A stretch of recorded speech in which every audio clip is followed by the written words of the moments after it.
함께 봉독하신 말씀 누가복음 6장 20절에서 23절 말씀 중심에서 예수님의 평지설교라는 제목으로 함께 말씀을 통해 은혜 나누기를 원합니다. 지난주에는 예수님의 평지사역이라는 제목으로 함께 살펴보았습니다. 산에서 12 제자들을 선택하시고 그들을 데리고 산 아래로 내려오시면서 또 예수님을 만나기 위해서 사람들이 무리들이 예수님께 가까이 왔을 때 평지에 서셨다. 그래서 평지사역 그렇게 우리가 함께 살펴보았습니다.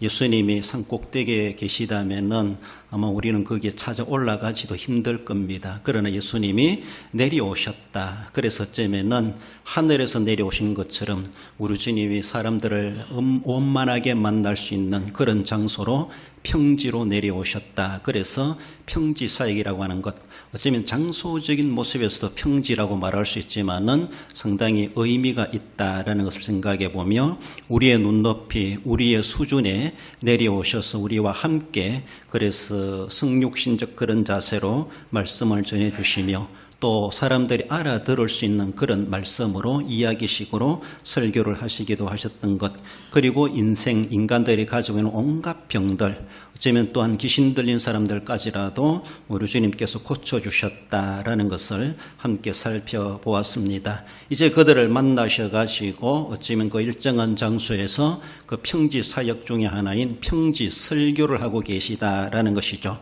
우리가 비교해 볼 때 병행구절인 마태복음 5장으로 보면은 거기는 산상설교, 산상수훈, 산상보훈 그렇게 이름을 붙이기도 합니다.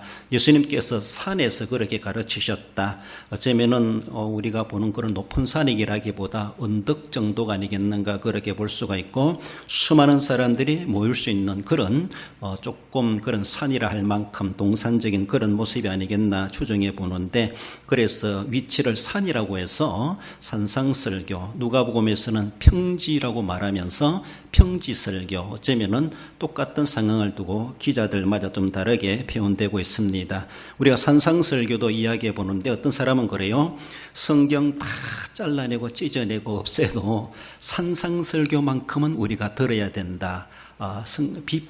비평하는 사람들, 성경을 비평하는 사람들도 안 믿는 사람들도 산상설교만큼은 정말로 우리의 참다운 교훈의 말씀이다. 그렇게도 받아들인다는 겁니다. 다른 것들은 다 거짓말처럼 안 믿는 사람들 여기면서도 적어도 산상설교, 마태복음 5, 6, 7장은 누구나 다 알아야 될, 누구나가 적용돼야 될 그런 세상에 살아가는 인간 도리로서의 윤리적인 모습이 아닌가, 상당히 수준 있는 윤리를 주님이 가르치셨다라는 것을 생각하며 세상 사람들도 성경을 아는 사람은 마태복음 5, 6, 7장을 상당히 그들은 수준 있게 예수님의 가르침의 진수처럼 그렇게 여깁니다. 예수님의 가르침은 사실은 진수가 그것만이 다가 아니죠. 예수님은 예수 그리스도를 믿어 구원받는 것, 구원의 진리가 진수인데 그저 세상적인 인간의 도리 정도로만 사람들은 교훈적으로만 받아들이다 보니까 산상설교는 정말로 귀한 말씀이다. 세상 사람들도 그렇게 여긴다는 겁니다. 그렇다면 우리 예수 믿는 우리들은 구원의 도리뿐만 아니라 구원받은 성도들이 살아가야 될 천국의 윤리, 그렇죠? 여기 때리면 여기도 뚫려대라는 식으로 속옷을 달라 하면 겉옷까지 벗어주라. 오리를 가자 하면 심리까지 가주라. 예수님의 그런 윤리가 얼마나 고차원적인지 몰라요. 천국의 시민이면 그 정도는 윤리 개념을 가지고 살아가야 된다. 그렇게 말씀하시고 핍박하는 자를 위해서 기도하고 원수도 사랑하라. 이렇게까지도 말씀하시니까 상당히 수준 있는 윤리다라고 말할 수가 있습니다.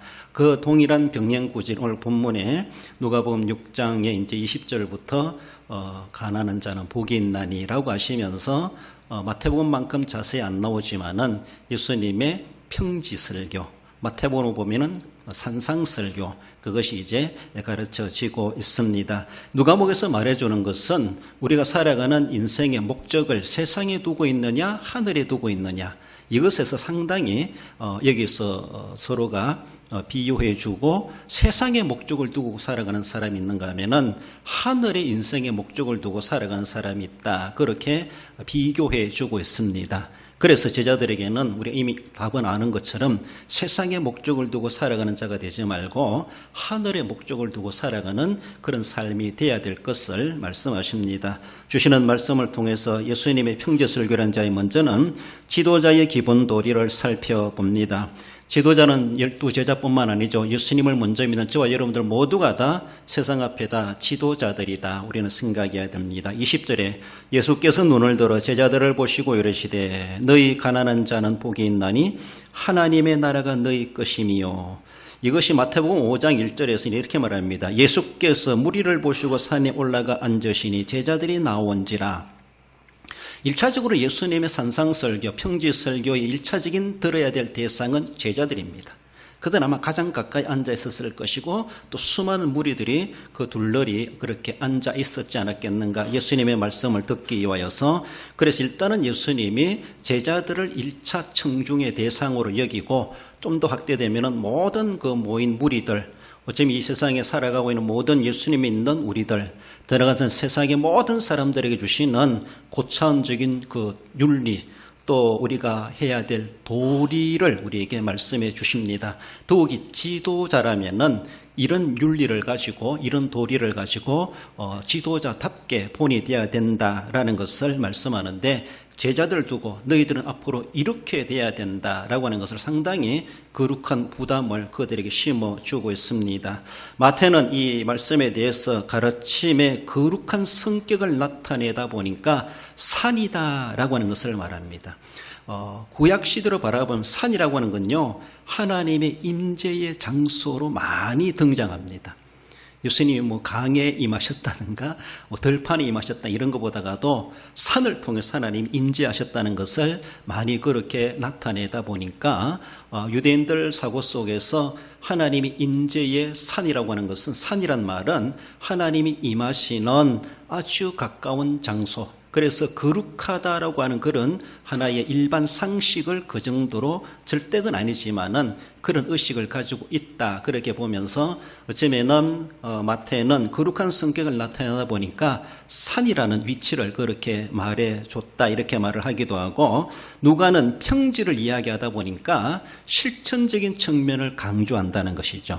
실천적인 측면을 강조하다 보니까 평지설교다, 평지에 서셨다, 평지에서 가르치셨다, 그렇게 말씀합니다. 아무튼 둘 다 우리가 받아들일 만한 이유가 있는데 거룩한 성격이 있습니다. 앞에서 말씀드린 것처럼 이 예수님의 평지설교든 산상설교든 이건 상당히 수준 있는 윤리이고 교리이고 도리라고 말할 수가 있습니다. 그러니까 거룩한 성격을 가지고 있고, 그럼에도 불구하고 우리가 실천하지 못할 이유는 없다, 실천을 강조하는 그런 모습에서 평지설교다, 누가는 그렇게 강조하고 있다는 것을 우리는 생각해야 됩니다.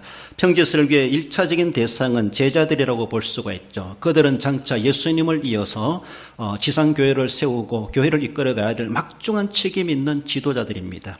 지금은 철부지하고 세상 말로 철딱선이 없는 그런 제자들의 모습이지만은 그것이 다가 아니죠. 이제 앞으로 3년간 훈련 받으면서 그들은 또 성령 충만함 받고 우리가 알고 있는 것처럼 사도행전의 역사를 써가야 될 그런 인물들이 될 것을 주님은 내다보시면서 이런 윤리를 그들에게 깨우쳐주고, 앞으로 너희들은 이런 지도자의 자세를 가지고 교회를 이끌어 가야 될 것이다, 이런 것들을 암시해 주십니다.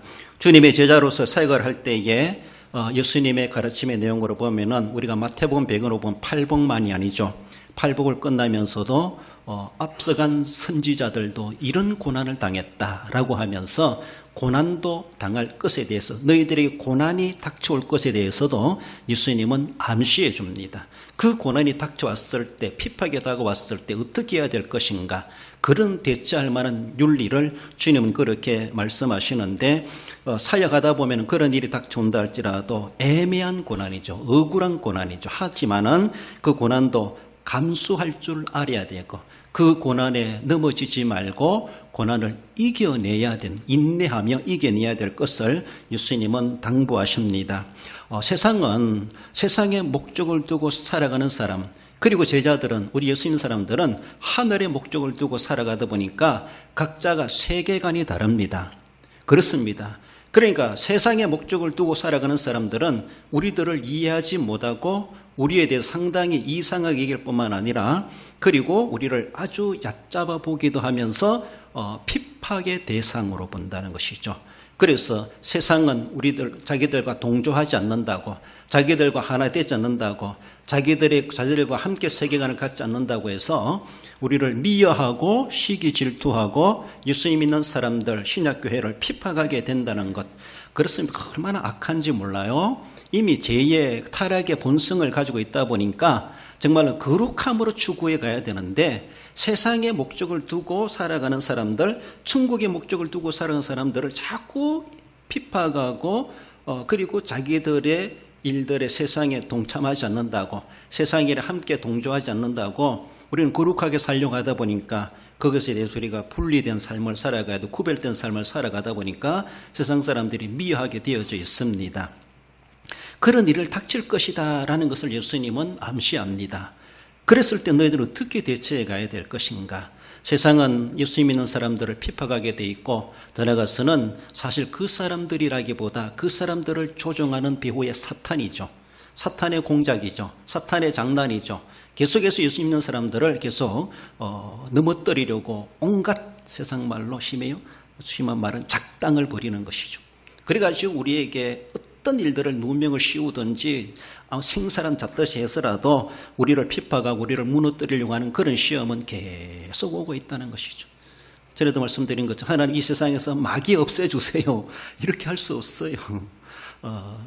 그러나 그런 시험이 있다 할지라도 이길 수 있는 내 영적 면역성을 주시옵소서. 영적 방어력을 주시옵소서. 영적 공격력을 갖추게 하시옵소서. 이렇게 우리를 무장시켜야 되지 마귀를 탓할 수 없습니다. 마귀를 없애게 해줄 수 없어요.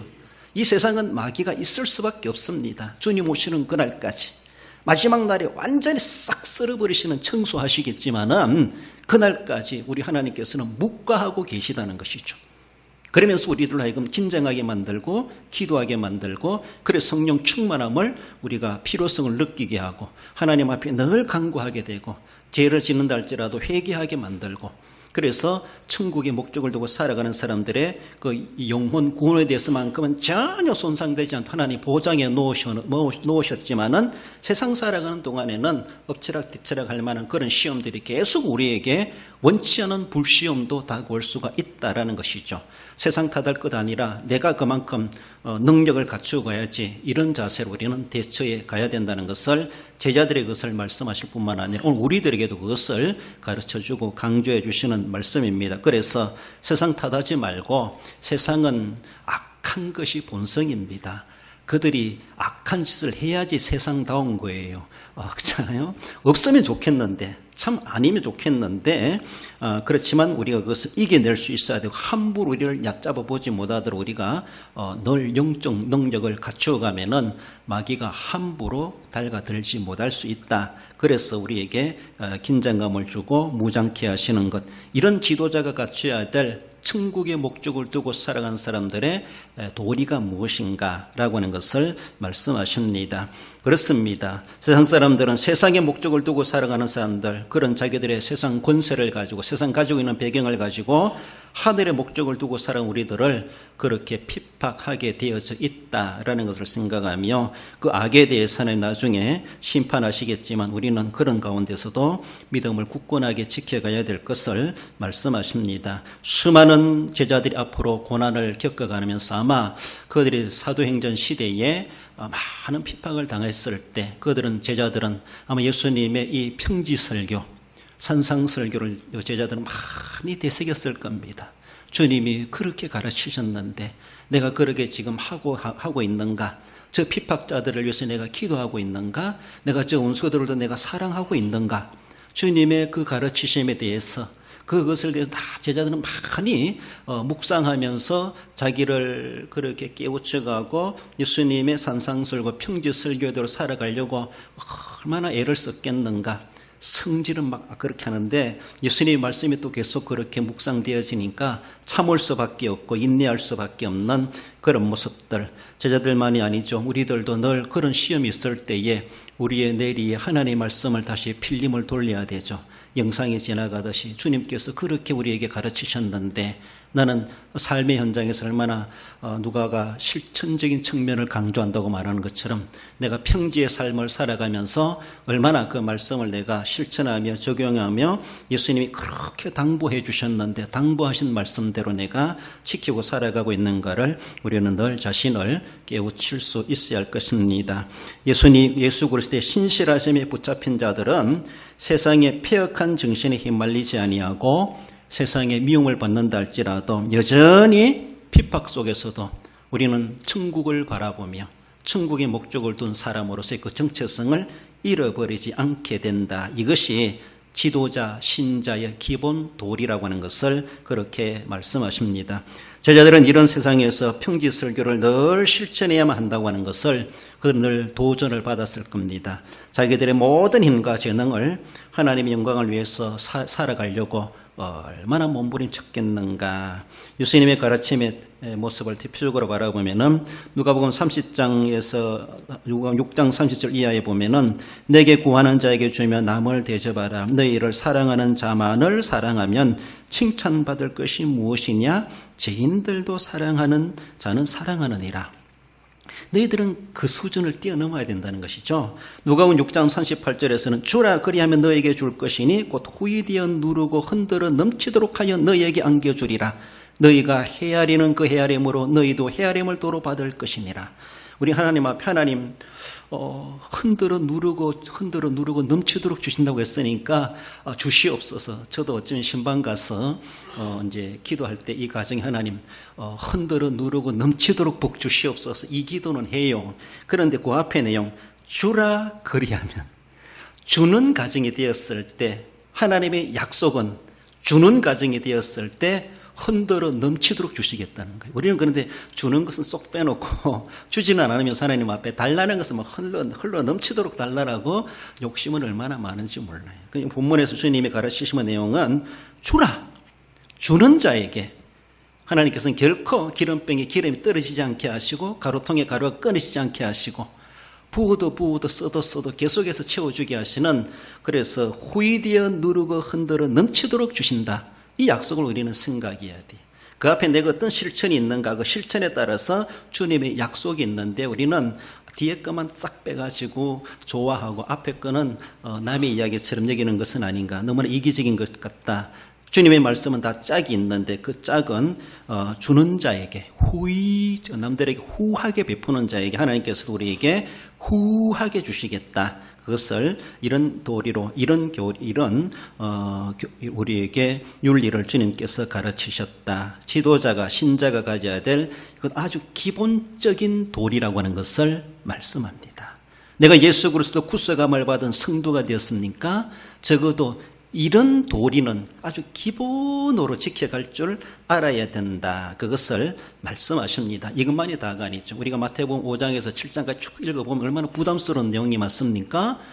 그것이 세상 사람들도 이건 정말로 귀한 말씀이다 말한다면은, 과연 우리들은 그것을 얼마나 귀하게 여기고 귀하게 여길 만큼이나 삶에서 실천하며 살아가고 있는가를 우리는 생각해보고, 그 말씀대로만 살아가면은 뒤에도 나오지만은 하늘의 상이 큽니다. 하늘의 상은 그것을 실천하는 자에게 주시는 상이 예비되고 있다고 하는 것을 말씀하며, 지도자로서 신자로서의 기본 도리 예수님의 평지설교에서 우리가 도전을 받으십시다.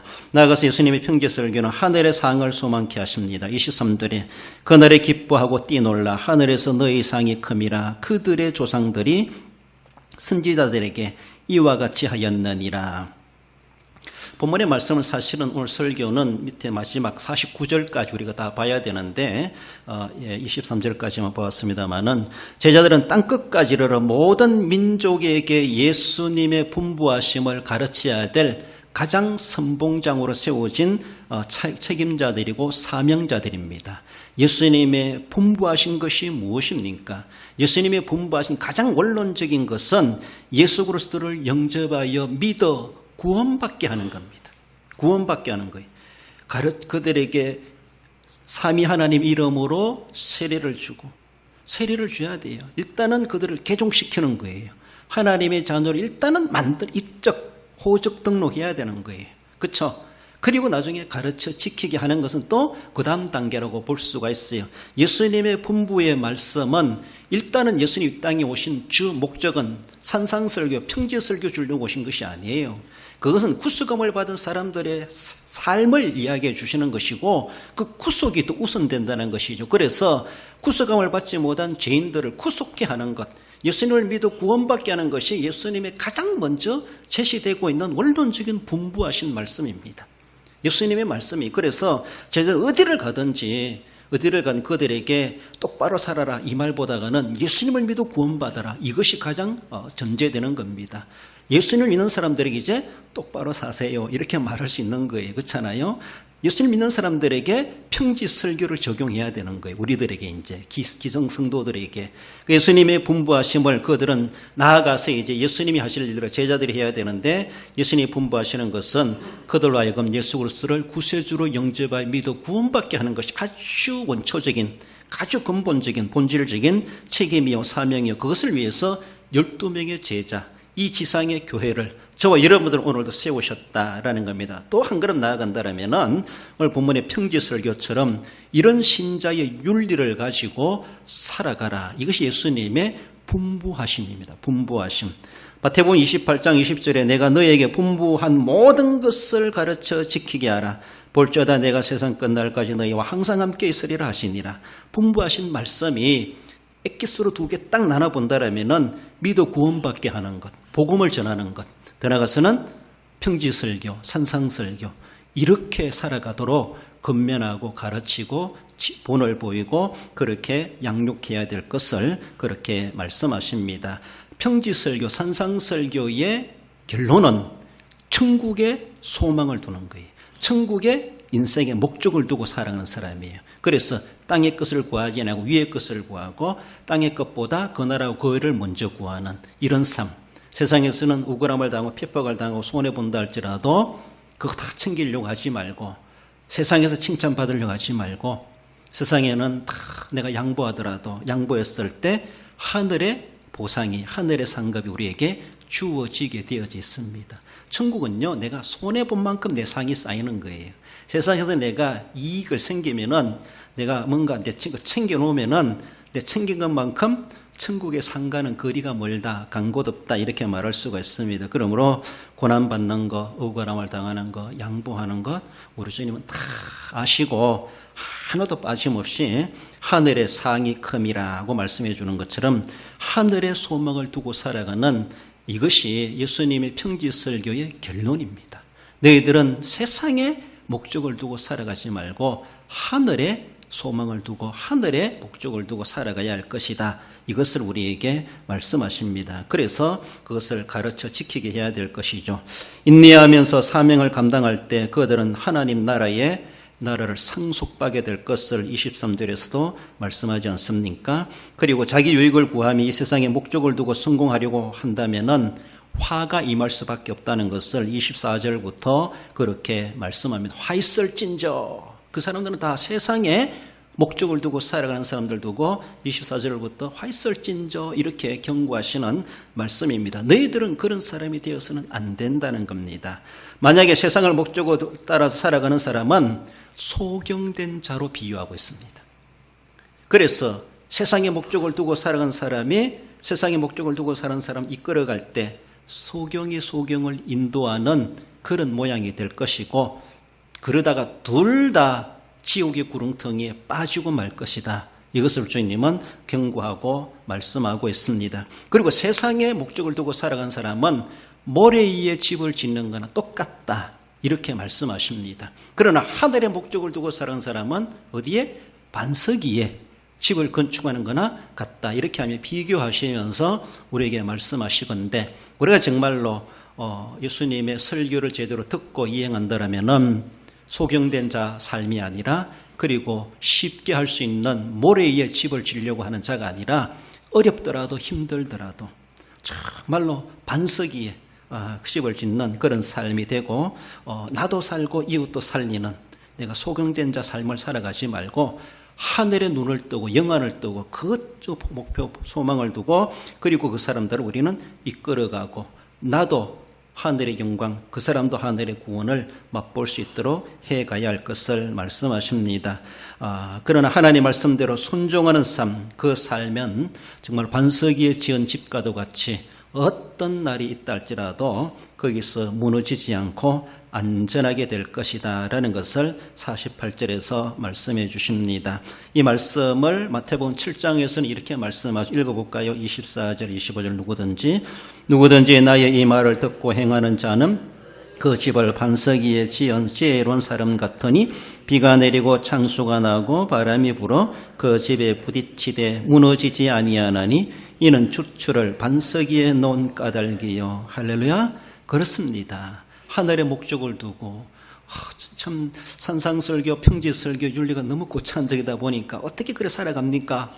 그럼 못 살아가는 것이지. 그럼 쉽게 살아가려고 하다 보니까 모래에 집을 짓는 결과 그가 되고야 만다는 겁니다.